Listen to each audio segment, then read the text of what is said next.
3 წელი ღამე პრაქტიკულად ვერ იძინებდა, ტვინი არ ეთიშებოდა, მუდმივი შფოთვა, გადაღლილობა, ნეგატიური ფიქრები.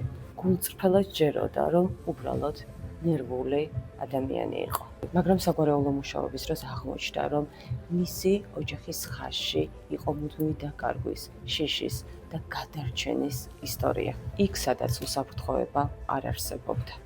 და ეს შიში თაობიდან თაობაზე გადადიოდა არა სიტყვებით, არამედ სხეულის მეხსიერებით და ნერვული სისტემით. როცა სხეული წლების მანძილზე ამ შიში ცხოვრობს, ის ვეღარ ცნობს სიმშვიდეს და მუდმივ საბრძოლო რეჟიმშია. ხშირად ის, რაც შენი ხასიათი გონია, შეიძლება რომ ეს საგვარეულო გადმოცემული პროგრამები იყოს.